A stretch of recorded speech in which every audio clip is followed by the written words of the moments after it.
Dan semakin hari mudah-mudahan semakin banyak orang yang kembali kepada Allah, ya, kembali kepada agamanya, kembali pada sunnah-sunnah Nabi alaihissalatu wassalam.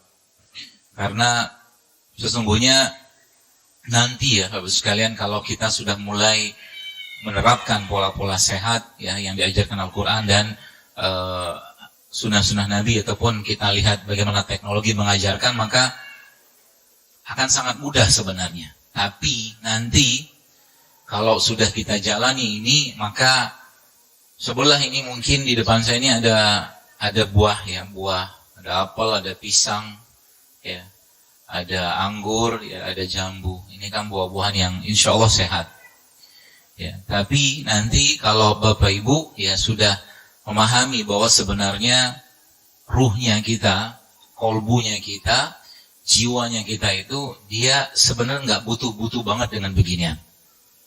Yang dia butuhkan adalah lebih banyak kebaikan dari amal ibadah yang kita kerjakan. Sebagaimana raganya kita membutuhkan mereka, maka kolbunya kita jauh lebih memerlukan nutrisi, Bapak sekalian. Ya, nutrisi itu kita dapatkan dari mana? Dari perintah-perintah Allah. Semua syariat yang Allah perintahkan dan Nabi SAW contohkan kepada kita, semuanya bikin sehat. Tapi kita tidak mengerjakannya untuk sehat. Kita mengerjakannya karena untuk taat.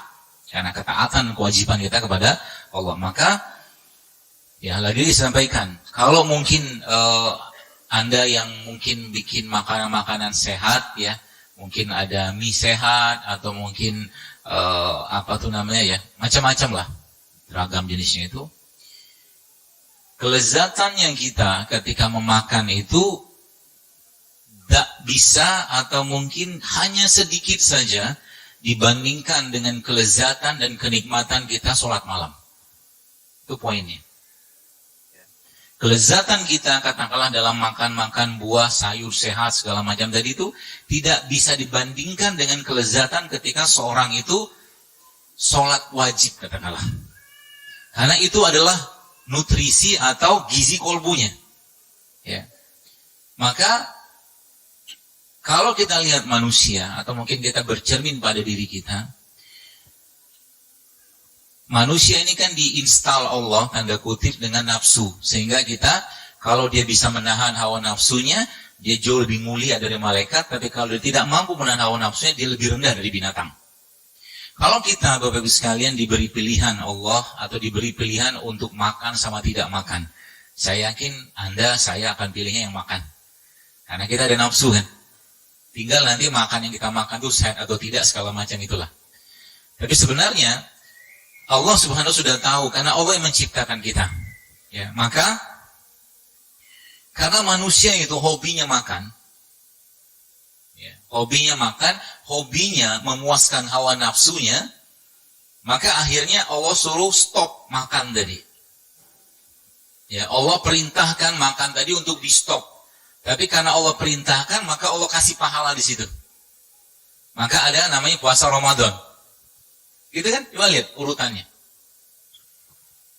Puasa Ramadan, kalau kita lihat Bapak sekalian dari bagaimana konsep apoptosis atau bunuh dirinya sel. Sel kita itu dia bunuh diri terprogram di waktu kurang lebih 11-14 hari. Kalau kita ambil tengahnya 12, maka akan ketemu 365 dibagi 12, akan ketemu 30. Maka konsepnya apa? Muslim tidak muslim dia, beriman atau tidak beriman kepada Allah, dalam 1 tahun dia wajib puasa 30 hari. Itu konsepnya. Karena 1 tahun kan 365 hari. Itu dahsyatnya Islam, karena digunakan atau dijadikan Allah sebagai sarana untuk melawan hawa nafsunya, maka Allah kasih pahala yang luar biasa di situ. Tapi sayangnya manusia tidak memanfaatkan itu. Ya, manusia diciptakan Allah ini tidak memanfaatkan, katakanlah puasa Ramadan tadi sebagai salah satu bentuk pembersihan jiwa dengan cara tidak banyak makan, malah justru terbalik. Ramadan tidak jauh beda dengan 11 bulan yang lain. Malah Ramadan Indonesia justru malah angka inflasinya tinggi. Betul? Sibuk makan dengan siapa, buka dengan siapa, bukber dengan siapa, nanti besok hari katakanlah ketemu siapa lagi untuk makan bersama, bukber segala macam, tapi satu juz Al-Quran pun tak sempat dia baca. Kenapa begitu? Karena dia belum merasakan kenikmatan dalam ibadah tadi. Kalau Anda Bapak Ibu saya tanya, misalkan yang sudah pernah haji atau umroh, ditanya mau lagi nggak haji atau umroh, maka pasti jawabannya pengen. Pasti pengen lagi haji dan umroh kan? Tapi kenapa kita tidak bisa merasakan kenikmatan itu?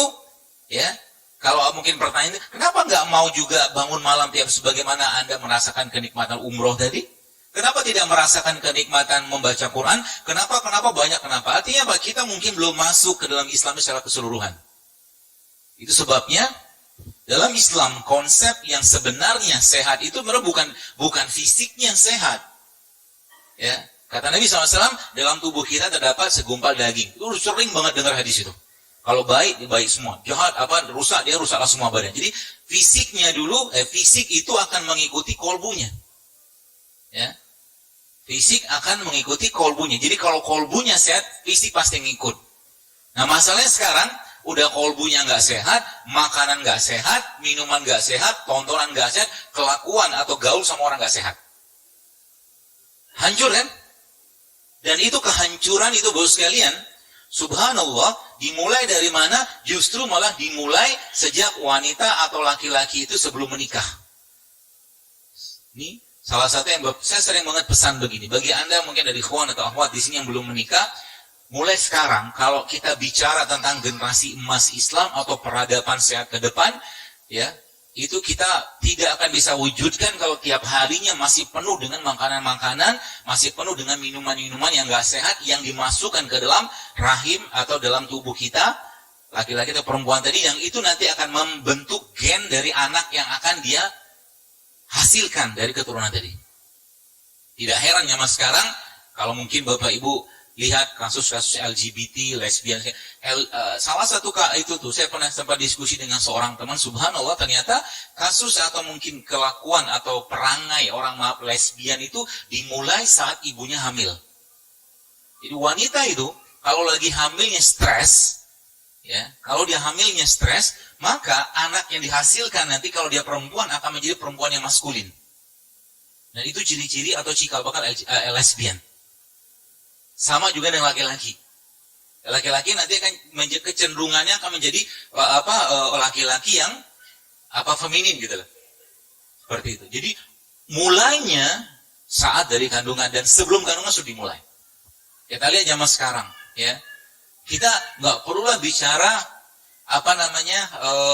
bicara kalaulah mungkin ya suatu hari kelak ada perintah untuk berjihad membela agama segala macam, kalaulah nanti ada perintah itu, ya, yang kita diminta untuk mengorbankan jiwa kita, raga kita segala macam dikorbankan. Ini bagaimana cerita mau berjihad seperti itu kalau seandainya bangun malam aja susah, ngaji aja susah, azan sudah terdengar gak mau juga datang ke masjid, sholat rawatib masih pelit, sholat duha masih segitu aja, sedekah dari dulu segitu-gitu aja. Gak bisa kita cerita tentang generasi tangguh itu sekalian. Ya. Dan itu dimulai dari apa? Pastinya dimulai dari kolbu yang sehat. Kolbu yang sehat dimulai dari apa? Dari ibadah yang benar. Ibadah yang mengikuti petunjuk Al-Quran dan contoh-contoh dari Nabi SAW. Itu kata kuncinya. Dan itu dimulai dari apa? Dari mendidik hati kita, ya, menjaga hati kita, dan jangan banyak mengucapkan hal-hal yang buruk. Ternyata saya tadi sempat waktu dalam perjalanan sini membaca satu tulisan di sebuah akun, itu ternyata ilmuwan Rusia itu ternyata meneliti bahwa ternyata gennya manusia itu ketika manusianya menyebutkan atau menyampaikan kata-kata yang buruk itu ternyata ngefek ke gennya. Apakah ada petunjuk Nabi tentang ini? Ada. Kata Nabi apa? Bicara yang baik kalau nggak diam. Jadi semua kebutuhan hidup kita ini, ya, itu sudah dijelaskan dengan sangat-sangat sempurna oleh Nabi kita SAW. Ikutin saja. Waktunya tidur, waktunya makan, waktunya olahraga. Waktunya kerja. Jangan waktu tidur malah bekerja. Sering saya sampaikan, olahraga tuh nggak cocok malam-malam. Ya, kalau mau olahraga, ya waktu siang, pagi, ya dari mulai matahari terbit sampai matahari tenggelam. Makan paling baik kapan? Justru makan paling baik itu sebelum matahari tenggelam. Adopsi saya atau saya menganalisa tadabbur saya dari mana? Dari surat An-Naba. Kata Allah apa? Wa ja'alna laila libasa. Jadi malam itu kami jadikan sebagai waktu istirahat. Istirahat itu harus rileks. Malah bukan justru malah jangan banyak aktivitas. Perutnya jangan banyak aktivitas, pikiran jangan banyak aktivitas, sibuk saja dengan pola atau mungkin istirahat tadi. Itu yang Allah ajarkan kepada kita. Itu semua dilanggar, Bos. Kenapa? Apa yang terjadi? Pasti akan muncul masalah. Contoh tadi kita bicara Ramadan. Dijadikan bulan detoksifikasi. 1 bulan penuh disuruh kita bersih-bersih badan. Tapi kenyataannya ketika Ramadan, apa yang dimakan?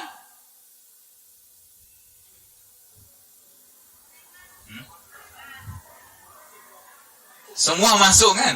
Biasanya bukanya pakai apa? Pakai kurma, 1 butir. Sisanya? Hah? Akhirnya apa? Tubuhnya ngeluh. Apalagi saya sampaikan, makanan, Bapak sekalian, kan makanan itu gini. Kalau kita bahas katakanlah tentang kurma. Kurma ini kan makanan sebenarnya kan, pasti makanan ya kan. Kurma ini kan ada pohonnya. Pohonnya gitu kan tinggi, ada yang pendek gitu-gitulah. Pohon ini atau kurma ini mendapatkan apa namanya tercipta kemudian dari proses fotosintesis, penyerbukan segala macam lah. Kemudian artinya dalam pohon kurma ini atau dalam buah kurma ini kita mendapatkan energi dari matahari.